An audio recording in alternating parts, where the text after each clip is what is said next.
Novel لاحاصل، عمیرہ احمد۔ اس نے اپنے چہرے پر پانی کی چند بوندیں گرتی محسوس کی، پھر بوندیں بڑھتی گئیں۔ اس نے سر اٹھا کر آسمان کی طرف دیکھا۔ آسمان سے بے آواز ہلکی ہلکی پھوار برس رہی تھی اور ستاروں کی مدھم روشنی میں وہ اس پھوار کو دیکھ سکتی تھی۔ آسمان اب بھی اسی طرح صاف اور اجلا تھا، کہیں پر بادل کا کوئی ٹکڑا نظر نہیں آ رہا تھا، مگر بارش پھر بھی برس رہی تھی، ہولے ہولے، بے آواز، نرم پھوار کی صورت میں، اور ہوا کی نمی نے ہوا میں موجود خوشبو کو کچھ اور تیز کر دیا تھا۔ پھوار اس کے چہرے، بالوں، لباس اور وجود کو سہلاتے ہوئے بھگو رہی تھی۔ اس نے آنکھیں بند کر کے اپنے دونوں بازو ہوا میں پھیلا دیے۔ ہاتھ کی ہتھیلیوں پر گرتی ہوئی پھوار کو اس نے آنکھیں بند کیے محسوس کیا۔ پیروں کے نیچے مخملی فرش کی ملائمت کو پانی نے بڑھا دیا تھا۔ اس نے آنکھیں بند کیے، دونوں ہاتھ فضا میں پھیلائے اور چہرہ آسمان کی طرف کر کے برستی ہوئی پھوار میں اس فرش پر آہستہ آہستہ چکر کاٹنے لگی، کسی بیلے ڈانسر کی طرح۔ اس کی مستی اور سرشاری میں اضافہ ہوتا جا رہا تھا۔ زلید چند دن بعد گھر پر آیا۔ مریم گھر پر نہیں تھی۔ میری ممی کل آپ کے پاس آئیں گی، میرے اور مریم کے بارے میں بات کرنے کے لیے، اس نے خاصے مسرور انداز میں ماما جان کو بتایا۔ ان کے چہرے پر مسکراہٹ نمودار ہوئی۔ اس کا مطلب ہے تمہاری فیملی رضامند ہو گئی ہے۔ ہاں، آپ مریم کو بھی بتا دیجئے، اس نے کہا۔ دوسرے دن نزہت زلید کے ساتھ ان کے پاس آئیں۔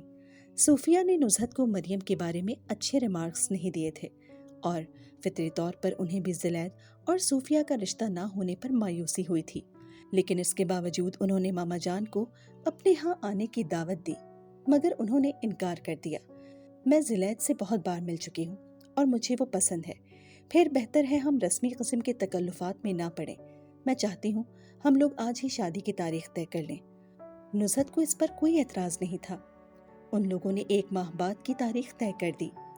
مریم کے پاؤں زمین پر نہیں پڑ رہے تھے۔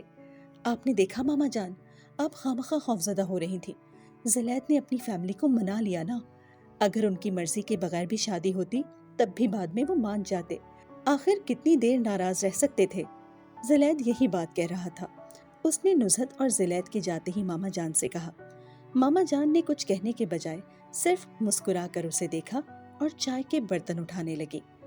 آپ کو اب تو مطمئن ہو جانا چاہیے کہ زلید میرے ساتھ مخلص ہے اور ہماری شادی کبھی ناکام نہیں ہوگی۔ ماما جان اپنے کام میں مصروف رہیں، اور صوفیہ، میں دیکھوں گی وہ اب زلید سے کیسے ملتی ہے۔ یہ صوفیہ زلید کی سوتیلی ماں کی بھانجی ہے۔ ماما جان کے ہاتھ رک گئے۔ انہوں نے سر اٹھا کر مریم کو دیکھا۔ مریم، وہ زلید کی ماں ہے، انہوں نے سرزنش بھرے انداز میں کہا۔ وہ زلید کی سوتیلی ماں ہے۔ مریم نے ایک بار پھر اسی انداز میں کہا۔ سگی ہو یا سوتیلی، وہ زلید کی ماں ہے۔ ماما جان، اس کا کوئی تعلق نہیں ہے اپنی سوتیلی ماں کے ساتھ۔ آپ نے دیکھا نہیں اس کی ماں نے کس طرح سے اسے استعمال کرنے کی کوشش کی؟ اپنی بھانجی اس کے سر تھوپنا چاہتی تھی۔ صوفیہ اس کی سوتیلی ماں ہے۔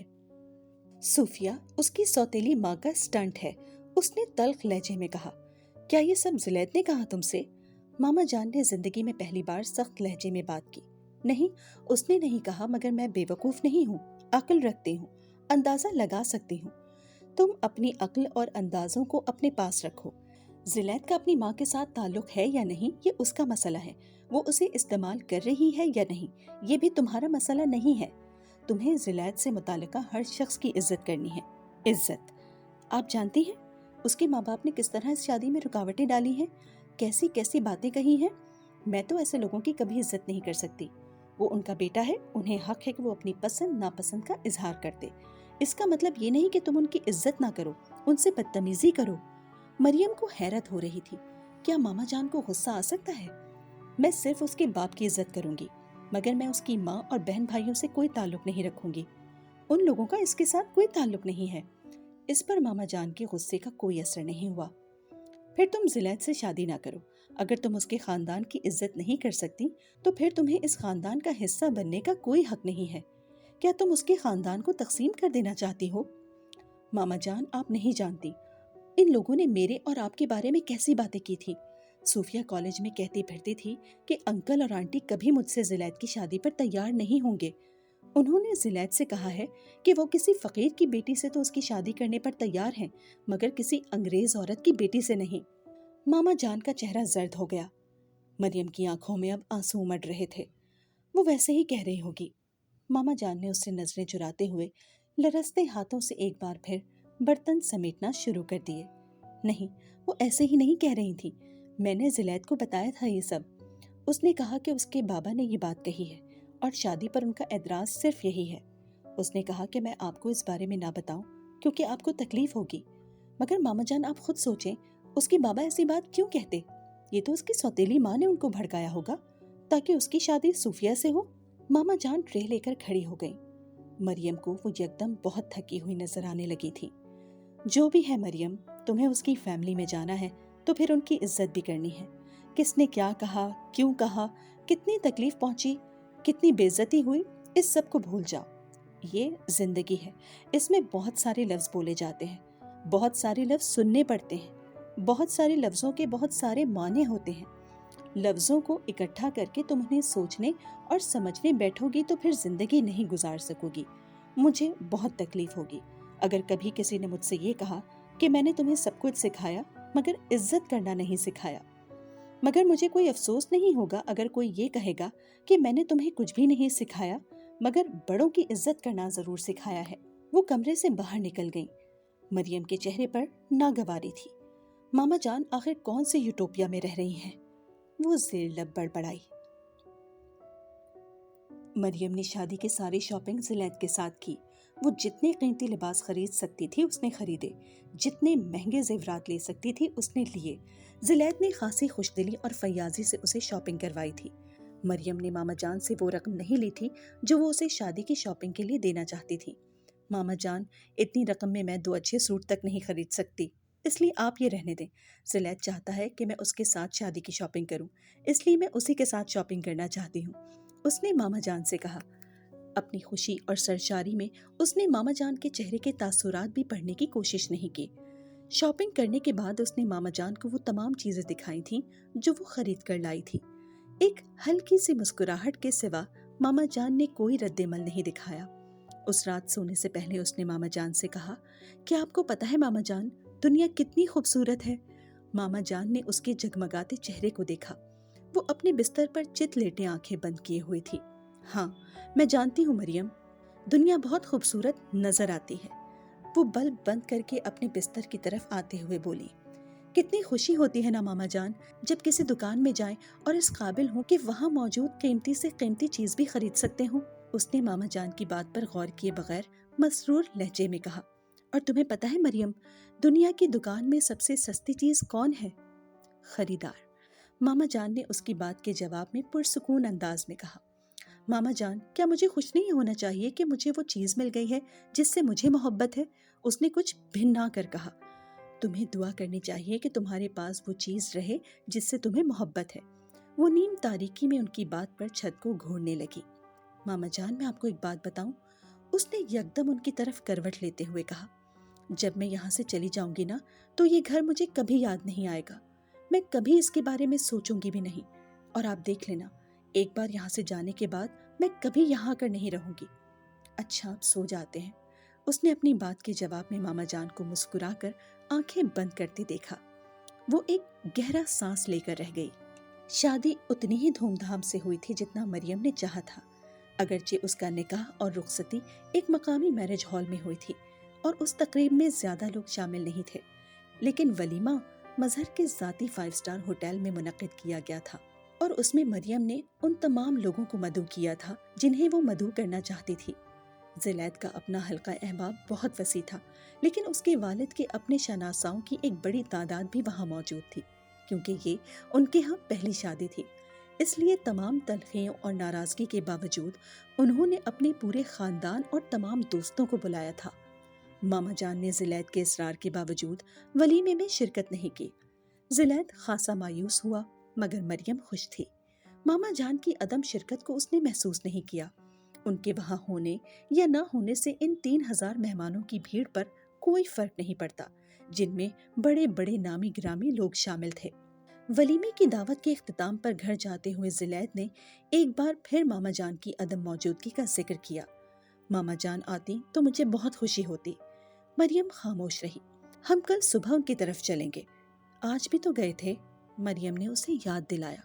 شام کو بیوٹی پارلر سے اسے لینے کے لیے جب وہ آیا تھا تو اسے لے کر سیدھا ہوٹل جانے کے بجائے وہ اسے ماما جان کے پاس لے گیا۔ مریم نے احتجاج کیا تھا، سب مہمان انتظار کر رہے ہوں گے۔ ماما جان بھی انتظار کر رہی ہوں گی۔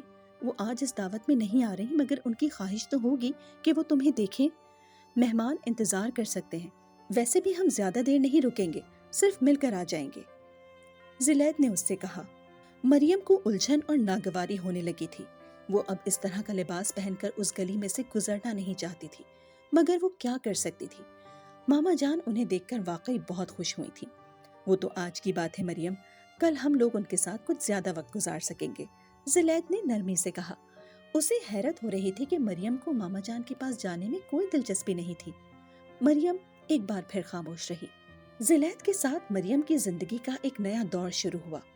اسے یکدم ساری دنیا اپنی مٹھی میں لگنے لگی تھی، اور وہ اپنے اس احساس میں بڑی حد تک حق بجانب تھی۔ زلیخا اور اس کی فیملی کا شہر میں بہت زیادہ اثر و رسوخ تھا۔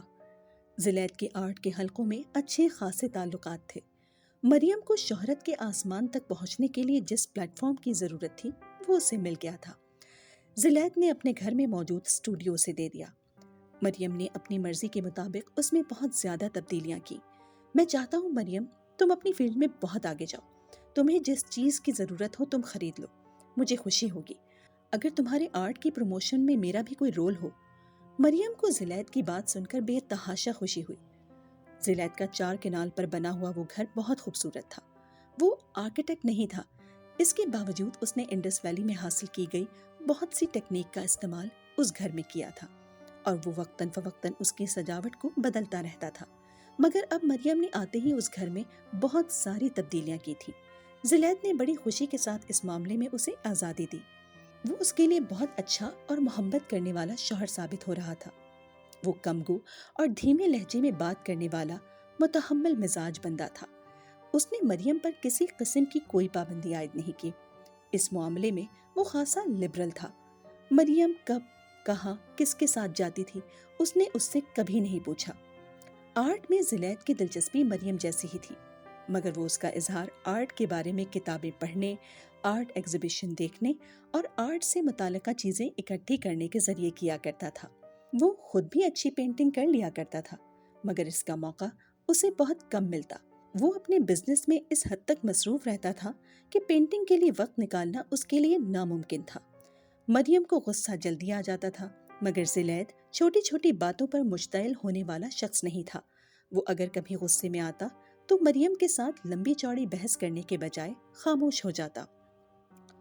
مریم اس کے ساتھ بہت خوش تھی۔ زلیخا کی لائف اچھی خاصی سوشل تھی، اور ہفتے میں 2-4 بار وہ کہیں نہ کہیں انوائٹڈ ضرور ہوتے۔ Parties, exhibition, dinners, fashion shows, جم خانہ کی تقریبات، کانسرٹ۔ مریم کے لیے یہ وہی زندگی تھی جس کے اس نے خواب دیکھے تھے۔ وہ اب اپنے بال کٹوانے کے لیے خاص طور پر طارق امین کے پاس جایا کرتی، سحر سہگل اور ماہین خان کے ڈیزائن کیے ہوئے لباس پہنتی، خود کو فٹ رکھنے کے لیے باقاعدگی سے جم خانہ جاتی۔ وہ پہلے بھی خوش لباس تھی، اور اس کی کوشش ہوتی تھی کہ لباس سستا ہی کیوں نہ ہو، سٹائلش ہو، لیکن اب اس کے نزدیک لباس کی تعریف بدل گئی تھی۔ وہ سلیو لیس اور نیٹ کے بلاؤز پہنتی، سلک اور شفون کی ساڑیاں اس کا انتخاب ہوتی۔ اس کے اکثر شلوار قمیض بھی سلیو لیس اور اتنے چست ہوتے کہ اس کا فگر نمایاں ہوتا۔ وہ باقاعدگی سے بیوٹی پارلر جایا کرتی۔ وہ آہستہ آہستہ شہرت کی سیڑھیاں چڑھنے لگی تھی۔ نیوز پیپرز میں آرٹ سے متعلقہ صفحات پر اکثر اس کے بارے میں خبریں پائی جاتی یا اس کے کام پر تبصرہ ہوتا۔ مریم کے لیے یہ زندگی جیسے خواب کی زندگی تھی۔ اس نے ایک جست میں بہت لمبا فاصلہ طے کیا تھا، مگر وہ صرف ایک جست پر قناعت کرنے والوں میں سے نہیں تھی۔ اسے اپنی زندگی میں بہت آگے جانا تھا، اور وہ جانتی تھی کہ اب اس کے پاس وہ سب کچھ ہے جو اسے کہیں سے کہیں لے جا سکتا ہے۔ شادی کے بعد وہ بہت کم ماما جان کی طرف جاتی تھی۔ وہ انہیں اور اس گھر کو جیسے بھول ہی گئی تھی۔ کبھی کبھار زلیخا کے اصرار پر وہ اس کے ساتھ ان کے پاس چلی جاتی، مگر وہ وہاں جا کر خوش نہیں ہوتی تھی۔ اس کا دل چاہتا تھا وہ جلد سے جلد وہاں سے نکل آئے۔ اس گھر سے اس کی وحشت اور بھی بڑھ گئی تھی۔ اسے اب اور زیادہ حیرت ہوتی کہ ماما جان کس طرح اتنے سالوں سے ایک ترقی یافتہ ملک کو چھوڑ کر اس ترقی پذیر ملک میں رہ رہی ہیں۔ کس طرح وہ گندگی، ٹوٹی گلیوں، جاہل لوگ، بوسیدہ اور زندگی کی بنیادی سہولیات سے محرومی کے ساتھ زندگی گزار رہی ہیں۔ اسے بعض دفعہ ان پر ترس بھی آتا اور پھر خوشی بھی ہوتی کہ وہ اس جہنم سے باہر آ چکی ہے۔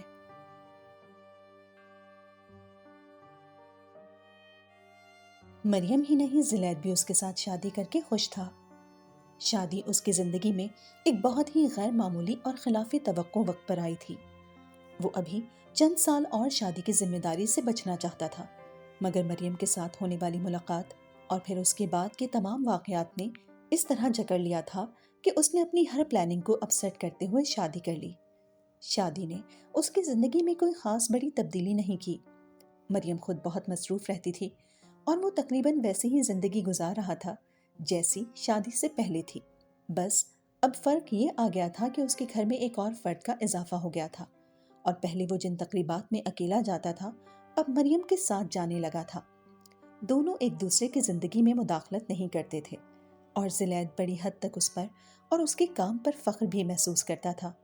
اپنی بہت ساری خامیوں کے باوجود اسے مریم سے محبت تھی، اور اس کا خیال تھا کہ یہ محبت ہمیشہ قائم رہے گی۔ زلیخا اس دن دوپہر کو آفس سے گھر جانے کے لیے نکلا، لیکن گھر جانے کے بجائے وہ بے مقصد سڑکوں پر گاڑی گھماتا رہا۔ مریم ایک نمائش میں شرکت کے لیے کراچی گئی ہوئی تھی، اور وہ جانتا تھا گھر میں اس وقت ملازموں کے علاوہ کوئی بھی نہیں ہوگا۔ وہ ایک عجیب سے اضطراب کا شکار تھا۔ بہت دیر تک بے مقصد گاڑی چلانے کے بعد اس نے کچھ سوچ کر گاڑی کا رخ اندرون شہر کی طرف کر دیا۔ ماما جان دروازے پر اسے دیکھ کر حیران ہوئی، لیکن پھر ان کے چہرے اور آنکھوں میں وہی چمک نمودار ہو گئی جسے وہ ہمیشہ دیکھنے کا عادی تھا۔ میں فارغ تھا، آپ سے ملنے آ گیا۔ ان کے ساتھ اندر جاتے ہوئے اسے اس کے علاوہ کوئی اور بہانہ نہیں سوجا۔ مریم کیسی ہے؟ اسے بھی ساتھ لے آتے، ماما جان نے کہا۔ وہ کراچی گئی ہوئی ہے ایک نمائش کے سلسلے میں۔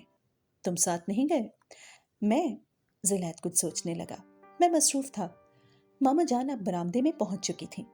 برآمدے میں مٹی کے تیل کے چولہے پر ایک چھوٹی سی دیگچی چڑھی ہوئی تھی۔ وہ شاید دوپہر کا کھانا تیار کر رہی تھی۔ تم اندر بیٹھو، میں ابھی آتی ہوں، انہوں نے زلیخا سے کہا۔ وہ کچھ کہے بغیر کمرے کا دروازہ کھول کر اندر چلا گیا۔ نیم تاریک کمرے میں عجیب سی ٹھنڈک تھی۔ زلیخا نے پنکھے کا بٹن تلاش کر کے اسے آن کر دیا اور خود ایک چارپائی پر بیٹھ گیا۔ ماما جان اس کے لیے پانی لے آئیں۔ پانی پی لو، تمہیں پیاس لگی ہوگی۔ زلیخا کو پیاس نہیں تھی، مگر وہ چپ چاپ پانی پینے لگا۔ ماما جان باہر چلی گئیں۔ پانی پینے کے بعد وہ بلا مقصد کمرے میں نظریں دوڑاتا رہا۔ کھانا کھایا تم نے؟ وہ دوبارہ کمرے میں آ گئی۔ ماما جان کے ہاتھ میں دسترخوان تھا۔ کھانا؟ نہیں، بھوک نہیں ہے مجھے، زلیخا نے کہا۔ وہ دسترخوان بچھانے لگی۔ بھوک کیوں نہیں ہے؟ وہ نرمی سے پوچھ رہی تھی۔ پتہ نہیں، میں کھانا باقاعدگی سے نہیں کھاتا۔ وہ اس کی بات سن کر باہر نکل گئی۔ پھر وہ انہیں دسترخوان پر مختلف چیزیں رکھتے دیکھتا رہا۔ دسترخوان پر رکھے جانے والے برتنوں سے اسے یہ اندازہ ہو گیا کہ ماما جان نے کھانے سے اس کے انکار کو کوئی اہمیت نہیں دی۔ دسترخوان پر 2 آدمیوں کے لیے برتن رکھے گئے تھے۔ آؤ زلیخا، وہ آخر میں چپاتیاں لے کر آئیں۔ وہ کچھ کہے بغیر نیچے زمین پر بیٹھ گیا۔ ماما جان کے دسترخوان سے یہ زلیخا کا پہلا تعارف تھا۔ ان کا کھانا سادہ ہوتا ہوگا، اسے اندازہ تھا، مگر اتنا سادہ ہوگا یہ اسے اندازہ نہیں تھا۔ چپاتیاں، ہلکے نمک مرچ میں پکے ہوئے سادہ آلو اور دہی میں ڈالا ہوا پودینہ، زلیخا کے لیے ان میں سے کوئی بھی چیز قابل قبول نہیں تھی۔ وہ اس قسم کے کھانے کا عادی نہیں تھا۔ اس وقت بھی دسترخوان کو دیکھ کر وہ عجیب قسم کے احساسات سے دوچار ہو رہا تھا۔ مریم کو ہر ماہ ماما جان کو کچھ پیسے ضرور دینے چاہیے، ہمیں ان سے اتنی بے خبری اور لاپرواہی تو نہیں برتنی چاہیے، وہ دسترخوان کو دیکھتے ہوئے سوچ رہا تھا۔ شروع کرو زلیخا، ماما جان نے اس سے کہا۔ زلیخا نے خاموشی سے ایک پلیٹ میں تھوڑے سے آلو نکالے اور چپاتی لے کر کھانے لگا۔ 2 لقمے کھانے کے بعد اسے احساس ہوا کہ اسے بھوک لگ رہی ہے۔ چپاتی نرم تھی اور سالن بہت اچھا تھا۔ ماما جان نے اس کی پلیٹ میں کچھ دہی بھی ڈال دیا۔ زلیخا نے یاد کرنے کی کوشش کی، پچھلی دفعہ اس نے کب چپاتی کھائی تھی وہ یاد نہیں کر سکا، شاید 2 ماہ پہلے۔ اس نے اندازہ لگایا، مگر اس چپاتی کا ذائقہ ایسا نہیں تھا۔ اس نے اعتراف کیا، دوپہر کا کھانا وہ بہت ہلکا پھلکا لیا کرتا تھا، سوپ، سلاد، کوئی سینڈوچ یا اسی قسم کی دوسری چیز۔ یہ اس کی عادت تھی۔ اس دن وہاں بیٹھے بیٹھے اس نے 3 چپاتیاں کھا لیں، مگر اس کے باوجود وہ بہت فریش محسوس کر رہا تھا۔ کھانا کھانے کے بعد اس نے اٹھ کر باہر نلکے کے تازہ پانی سے ہاتھ دھوئے اور واپس اندر چارپائی پر آ کر بیٹھ گیا۔ ماما جان دسترخوان سے برتن سمیٹ رہی تھیں۔ میں برتن دھو کر آتی ہوں، انہوں نے زلیخ سے کہا اور باہر چلی گئی۔ زلیخ جوتے اتار کر چارپائی پر لیٹ گیا۔ چھت کا گھومتا ہوا پنکھا، نیم تاریک کمرہ اور رات کی بے خوابی، یہ تینوں چیزیں اس کے لیے کسی مسکن دوا کام کر رہی تھی۔ ماما جان کے کمرے میں آنے کا انتظار کرتا ہوا وہ کب سو گیا اسے احساس نہیں ہوا۔ ماما جان جب کمرے میں داخل ہوئی تو وہ گہری نیند میں تھا۔ وہ بہت دیر دوسری چارپائی پر بیٹھی اسے دیکھتی رہی، پھر ان کی آنکھوں میں نمی آنے لگی۔ وہ کتنی دیر تک سوتا رہا اسے اندازہ نہیں ہوا۔ قریبی مسجد میں ہونے والی اذان کی آواز نے یکدم اسے بیدار کیا تھا۔ اس نے چونک کر آنکھیں کھول دیں۔ کمرے میں اب مکمل تاریکی تھی، مگر برآمدے میں کھلنے والی کھڑکی سے ہلکی ہلکی روشنی اندر آ رہی تھی۔ وہ کچھ دیر تک اندازہ نہیں لگا سکا کہ وہ کہاں ہے۔ پھر اسے یاد آیا کہ وہ دوپہر کو ماما جان کے پاس آیا تھا۔ اس نے ان کے ساتھ کھانا کھایا اور پھر وہ اٹھ کر بیٹھ گیا۔ اس نے کلائی پر باندھی ہوئی رسٹ واچ کی ریڈیم ڈائل پر نگاہ دوڑائی اور دم بخود ہو گیا۔ گھڑی 7:45 بجا رہی تھی۔ اسے یقین نہیں آیا، کیا میں اتنی دیر سوتا رہا؟ مگر کیسے؟ میں تو سلیپنگ پلز لے کر بھی اتنی لمبی نیند نہیں سو پاتا، اور پھر دن کے وقت؟ وہ الجھنے لگا۔ چارپائی سے کھڑے ہو کر اس نے اپنے جوتے پہنے۔ دروازہ بند تھا۔ وہ دروازہ کھول کر باہر برآمدے میں آ گیا۔ برآمدے کا بلب آن تھا اور ماما جان رات کے لیے کھانا پکا رہی تھی۔ اسے دیکھ کر مسکرائیں۔ تم اٹھ گئے؟ ہاں، آج بہت سویا۔ میں کبھی بھی دوپہر کو نہیں سوتا۔ آپ مجھے جگا دیتی؟ تم اتنی پرسکون اور گہری نیند سو رہے تھے کہ میں جگا نہیں سکی۔ منہ ہاتھ دھو لو، میں اب چلوں گا۔ نہیں، میں نے تمہارے لیے خاص طور پر کھانا پکایا ہے۔ کھانا کھائے بغیر کیسے جا سکتے ہو تم؟ اس کی کوئی ضرورت نہیں تھی۔ دوپہر کو میں نے اتنا کھا لیا کہ بھوک ہی نہیں ہے۔ پھر بھی میں تمہیں اس طرح جانے نہیں دوں گی۔ جاؤ، ہاتھ منہ دھو لو، چاول پکنے والے ہیں، بس تھوڑی دیر میں کھانا لگا دیتی ہوں۔ زلیخ نے اپنی بات پر اصرار نہیں کیا اور صحن میں جا کر ہاتھ دھونے لگا۔ ٹھنڈی ہوا چل رہی تھی اور صحن میں لگے ہوئے موتیے اور گلاب کے پھولوں کی خوشبو ہر طرف پھیلی ہوئی تھی۔ زلیخ کو عجیب سے سکون کا احساس ہو رہا تھا۔ کل رات کی بے چینی اور دوپہر کا اضطراب یکدم کہیں غائب ہو گیا۔ وہ منہ دھونے کے بعد برآمدے کی سیڑھی میں بیٹھ گیا۔ آپ اداس نہیں ہو جاتی؟ اس نے پوچھا۔ ماما جان اس وقت بلی کے برتن میں دودھ ڈال رہی تھی۔ اداس کیوں؟ انہوں نے مسکراتے ہوئے زلیخ سے پوچھا۔ آپ اکیلی ہوتی ہیں اس لیے؟ نہیں، اکیلی تو نہیں ہوتی، یہ جانور ہوتے ہیں، پودے ہیں، محلے میں سے کوئی نہ کوئی آ جاتا ہے۔ دن کس طرح گزر جاتا ہے پتہ بھی نہیں چلتا۔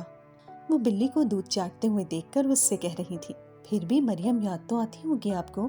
زلیخ نے اصرار کیا۔ ہاں، یاد تو آتی ہے، تم بھی یاد آتے ہو زلیخ۔ انہوں نے اس طرح کہا کہ زلیخ بے اختیار انہیں دیکھ کر رہ گیا۔ وہ ایک بار پھر بلی کی طرف متوجہ تھی۔ آپ ہمارے پاس آ جائیں۔ اس کی بات پر وہ چونک گئی۔ تمہارے پاس؟ ہاں، ہمارے پاس۔ نہیں، کیوں؟ تمہارے پاس آ کر رہنے سے کیا ہوگا؟ زلیخ کی سمجھ میں نہیں آیا وہ انہیں کیا جواب دے۔ آپ اکیلی تو نہیں رہیں گی؟ وہاں بھی تو میں اکیلی ہوں گی، تم دونوں تو سارا دن گھر سے باہر رہتے ہو۔ زلیخ کچھ نہیں بولا۔ زلیخ اور مریم کے درمیان پہلی تلخ کلامی تب ہوئی تھی جب مریم امید سے ہوئی۔ ان دنوں مریم بہت زیادہ مصروف تھی۔ وہ کبھی کراچی جا رہی ہوتی اور کبھی اسلام آباد، اور اسے یہ نئی ذمہ داری ایک بڑی مصیبت ہی لگ رہی تھی۔ زلیخ نے ماما جان کو یہ خبر سنائی تھی اور وہ بہت زیادہ خوش ہوئی تھی، مگر اس کے ساتھ ہی انہیں مریم کی فکر ہونے لگی تھی۔ اسے آرام کرنا چاہیے، زیادہ وقت گھر پر گزارنا چاہیے، ماما جان نے زلیخ سے کہا۔ وہ بہت مصروف ہے ماما جان، اسے اپنی مصروفیت اب کم کر لینی چاہیے۔ گھر اور اولاد سے بڑھ کر تو کچھ بھی نہیں ہوتا۔ تم اس سے کہو کہ اب وہ دوسرے شہروں میں جانا چھوڑ دے، کون خیال رکھے گا دوسرے شہر میں اس کا؟ ماما جان نے اسے ہدایت کی۔ میں اس سے کہوں گا، مگر مشکل ہے کہ وہ میری بات مانے۔ تم اس کو اچھے طریقے سے سمجھانا، وہ سمجھ جائے گی، ماما جان نے اس سے کہا۔ زلیخ نے مریم سے اس سلسلے میں اسی رات بات کی۔ تمہارا مطلب ہے میں سب کچھ چھوڑ چھاڑ کر گھر کے اندر بیٹھ جاؤں؟ وہ ناراض ہونے لگی۔ تھوڑی بہت مصروفیات تو تمہیں کم کر لینی چاہیے۔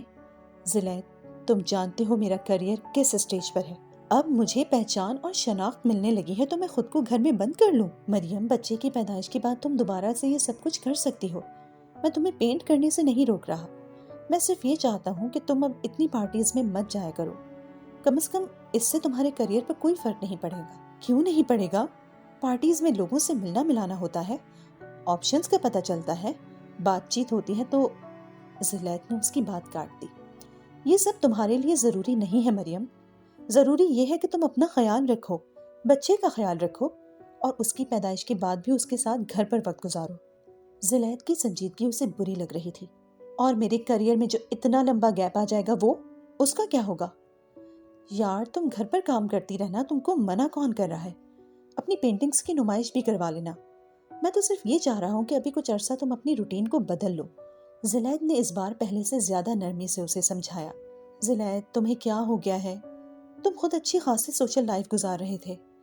گزار رہا تھا، مگر اب میں نے اپنی سرگرمیوں میں کچھ کمی کی ہے۔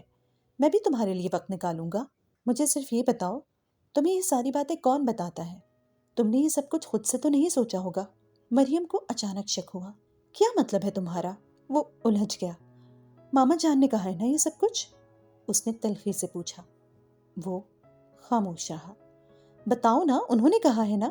ہاں، انہوں نے کہا ہے، مگر انہوں نے کچھ بھی غلط تو نہیں کہا۔ وہ تمہارے لیے پریشان ہے اس لیے کہا، اور میں؟ مریم نے غصے سے اس کی بات کاٹ دی۔ ایک تو میں ماما جان سے بہت تنگ ہوں، وہ کیوں پریشان ہے میرے لیے؟ ساری زندگی یہی ہوتا رہا ہے میرے ساتھ۔ انہوں نے ہمیشہ میری ترقی اور خوشی کی راہ میں روڑے اٹکائے ہیں، اور اب جب میں اس گھر سے آ گئی ہوں تب بھی وہ مجھے چین کا سانس نہیں لینے دے رہی۔ یہاں بھی سب کچھ ان کی مرضی سے ہوگا، کیونکہ تمہارے جیسا ایک مرید ان کو مل گیا ہے۔ مریم، تم فضول باتیں مت کرو، تم ہر بات کا غلط مطلب نکال لیتی ہو۔ زلیخا نے اسے جھڑک دیا۔ ہاں، میں تو بے وقوف ہوں نا، اس لیے ہر بات کا غلط مطلب ہی نکالوں گی، مگر مجھے تمہاری اور ماما جان کی نصیحتوں کی ضرورت نہیں ہے۔ میں اپنا اچھا برا خود سوچ سکتی ہوں، اور میں ایک بات تمہیں صاف صاف بتا دینا چاہتی ہوں۔ میں نے تم سے شادی اس لیے نہیں کی تھی کہ گھر پر بیٹھ کر بچے پالوں گی۔ مجھے اپنی فیلڈ میں بہت کام کرنا ہے، بہت آگے جانا ہے۔ تم مجھے اس طرح کے مشورے دوبارہ مت دینا۔ بہتر ہے ماما جان کے مشورے تم اپنے لیے رکھو، میں ان سے خاصا فائدہ اٹھا چکی ہوں۔ اس نے بیڈ پر لیٹ کر چادر سے خود کو سر سے پاؤں تک ڈھانپ لیا۔ زلیخا ایک گہرا سانس لے کر رہ گیا۔ اس نے دوبارہ کبھی مریم سے اس سلسلے میں بات نہیں کی۔ ماما جان کے پاس جانا زلیخا کو اچھا لگتا تھا۔ ان سے باتیں کر کے اس کی ٹینشن ریلیز ہوتی تھی۔ وہ جانتا تھا کہ مریم کو اس کا ان کے پاس زیادہ جانا پسند نہیں ہے۔ وہ یہ بھی جانتا تھا کہ ماما جان کے حوالے سے اس کی کہی ہوئی ہر بات مریم کو بری لگتی ہے، اس لیے وہ مریم سے ماما جان کے حوالے سے زیادہ باتیں نہیں کرتا تھا۔ ماما جان کی باتیں جس طرح اس کی سمجھ میں آتی تھیں، اس طرح مریم کی سمجھ میں نہیں آتی تھیں، یا پھر شاید مریم کو ان باتوں کی ضرورت ہی نہیں تھی۔ زلیخا، آنکھیں کیوں سرخ ہیں؟ طبیعت تو ٹھیک ہے؟ اس دن ماما جان نے اسے دیکھتے ہی پوچھا۔ وہ پھر دوپہر کو ان کے پاس گیا تھا۔ ہاں، طبیعت ٹھیک ہے، بس میں رات کو ٹھیک سے سو نہیں سکا۔ کیوں؟ بس ایسے ہی، 2-3 دن سے ڈپریس ہوں، اس وجہ سے۔ ماما جان اس کا چہرہ دیکھتی رہی۔ وہ اب آنکھیں مسل رہا تھا۔ آپ پریشان نہ ہو ماما جان، میں اینٹی ڈپریسنٹ لے لوں تو ٹھیک ہو جاؤں گا، بس بعض دفعہ ذرا زیادہ ڈپریشن ہو جاتا ہے۔ زلیخا نے ان کے چہرے پر فکر مندی دیکھتے ہوئے تسلی دی۔